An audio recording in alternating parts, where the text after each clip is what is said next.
everyone, welcome back. Let's start with our thought for the day. By failing to prepare, you are preparing to fail. Children, if you have not yet started preparing for your goal, then it will be taken as a failure on your part, because you know that time waits for none. So don't be late, start preparing. I hope you all will definitely achieve your goal in life. Okay, so let's continue with the correct uses of adjectives. In our last class, we have seen few uses of adjectives like uses of some and any, much and many, and little and few. Today we shall see some more uses of adjectives. So let's begin with the use of little, a little, and the little. Little means hardly anything. That means not much. Hardly anything. That means not much. It gives a negative meaning to the sentence. Example, there is little hope of his recovery. Means he is not likely to recover. That means he may not recover from his illness. That was about little. When it comes to a little, it means some quantity, though not much. That means a little bit. It has a positive meaning. Example, there is a little hope of his recovery. That means he may possibly recover. That means there is a chance of his recovery. You can see the difference. Little, hardly anything, which was like having no chance. A little means a little chance is there. And next comes the little. The little means a small, definite and specific quantity.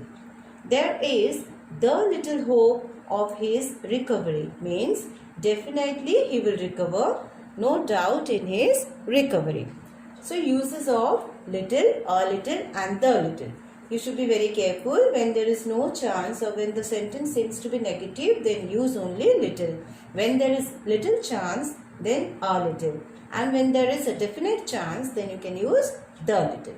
Let's move ahead. Now the uses of few, a few and the few. Few conveys a negative idea. Again, like little, few also conveys a negative idea. It means not many. That means fewer than expected or predicted or wished. Whatever you expected, you got less than that. That is few. He has few good friends. Means not many good friends. A few conveys a positive idea. The difference lies here. Few conveys negative and a few conveys positive idea. It means some. That means some chances, there is some possibility or some chance. He has a few friends that will help.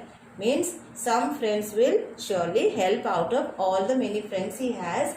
Few are there, a few are there who will help him out. The few also conveys a positive idea. It means all of them, though very few. It also conveys a positive idea. The few friends I have visit me very rarely. All of them are used with plural countable nouns. Now few conveys negative idea, whereas a few and the few conveys the positive idea. Okay. Now let's move to the next one, that is the use of elder, eldest, older and oldest. Let's see what does elder and eldest show. We use these adjectives before a noun. Elder is not followed by than. You should remember, if you are using the word elder, you need not use the word than there. These are used when we talk about relationship within a family, like your own siblings, your cousins, your grandparents. That means members belonging to your family. Then you can use those words elder and eldest. Example, Palak is my elder sister. She is the eldest member amongst all the siblings. Okay, so you see there, Palak is the sister. So elder has been used. And when you compare all the siblings, then she turns to be the eldest one. Right? So for elder and eldest, we are going to use the adjectives before a noun. And here you can see the noun is Palak is my elder sister. The noun lies here is sister. And the adjective elder is used before that. Okay. So, and we are not going to use than. See, in the sentence we have not used than. Palak is my elder sister. Okay, now let's move to older and oldest. We use these adjectives to denote age. Suppose we have to compare the age of two persons, then we use older and oldest. These are used both with persons as well as things. So when you are not only speaking about the persons, you can speak about the things also. The same thing, older or oldest are applicable. Let's see for example. Now, before that we can use than with older. Now the previous one was with elder we cannot use than, but with the older you can use than. Example, Namrata is older than me. So there is a comparison of the ages of Namrata and me. So Namrata is older than me. And my older sister is coming tomorrow. Here you can also use elder, right? But if you are writing it older, that means we are comparing with the age. My older sister is coming tomorrow. This was about the persons. Now, as you know that also we can use this older and oldest to show the about the things. Then in the same way you can use this is by far the oldest building of our city. Building. So we are using it for the thing, that is building. So for the things you cannot use elder and eldest. You people know this very well. But we can use older and oldest. So that was the comparison between elder or eldest and older and oldest. So for elder and eldest you need not use than, but here you can use than. And for elder eldest it is applicable only for persons, whereas older and oldest are applicable both for persons as well as things. Okay. Let's see the other part, that is the use of later, latter, latest and last. These words have come from the word late. So, when we compare with the time, we use later and latest. And when we compare it with the position, then we use latter and last. Let's see, later and latest. It refers to time, time in future. Like Vrinda said that she would call me later. That means afterwards, she would call me later. See you later. That means I'll see you afterwards. Now you can use it for questions also. What is the latest news about the situation prevailing in our city? So here latest news means the current news. Right? So you have seen for the later and latest we are using the time span. Time span shows the current situation or something after a period of time. In the same manner, we are going to see now latter and last. It refers to the position or order of the second person or thing mentioned. Now what is that? They planned a trip either to Shimla or to Nainital. She liked the latter plan much better. Means the second plan. So latter, L-A-T-T-E-R, latter shows the next one, the second person or thing. If you are talking about a person, then it is the latter. And if you are talking about the thing also, you can use the same word, latter. Okay, she was the last one to go home. Now it also tells about the position, right? So last shows the position of the person who is going home at the end, at the last. So later and latest signifies, is referred to time, and latter and last to position and order. Okay, so that is very easy for you to remember, later and latest and latter and last. Next one is the use of nearest and next. Let's see the difference between nearest and next. Nearest is used for place. When we are talking about place, we use nearest. It is used to refer to both persons and things which are more nearest in space. Okay, example, where is the nearest hospital? You will not say where is the next hospital. You will say where is the nearest hospital, because it is telling about the place. Use of place. The nearest railway station is just 2 kilometers away. So this is also talking about the space, right? Now next comes the next. Next is used to talk about time or position. It is used for place.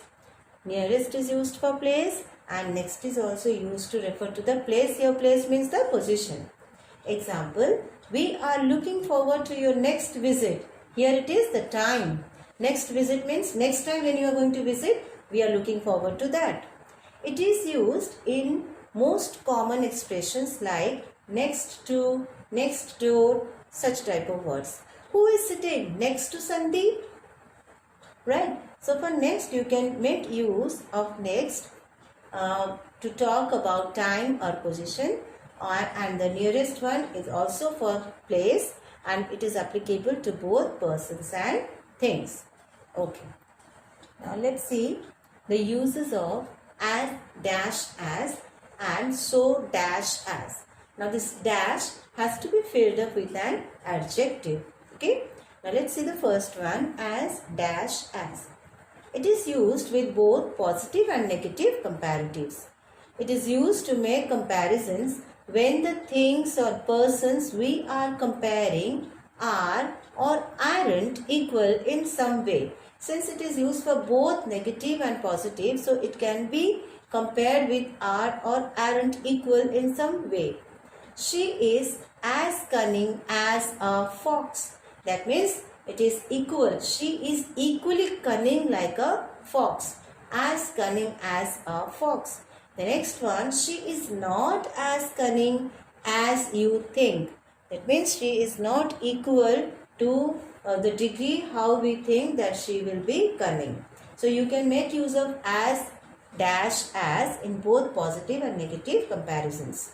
Next comes so dash as. Again an adjective has to come in the blank. It is used only with negative comparatives. She is not so cunning as her elder sister. Right? You can also say she is not she is not as cunning as her elder sister. That is also correct. But when we are learning about so we should use she is not so cunning as her elder sister. There's a comparison between she and her elder sister. Okay, and the negative comparatives you can use directly, you can use so as. Okay, now there are certain exceptions.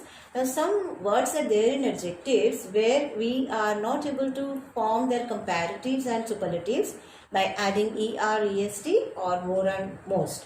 In that case the things remains the same. You need to memorize these words. Let's just go through these. Some adjectives represent the highest degree. That means they are already occupying the highest position. They cannot be used in the comparative or superlative degree. Important adjectives of these kind are unique, chief, complete, perfect, entire, full, ideal. We cannot add er, est, more or most to these words. So you need to remember these words. Okay. Now before we end, I have a small assignment which will be like a practice to you all. Just fill in the blanks with the correct words from the bracket, and words are given in the bracket to help you out to fill it up. So older, elder, eldest, oldest, later, latter, and nearest, next. All these things you should not get confused, and you can refer back and fill it up and do it in your notebooks. So with this we have come to the end of the chapter adjectives. We shall start with a new chapter in our next class. Till then, bye and stay safe.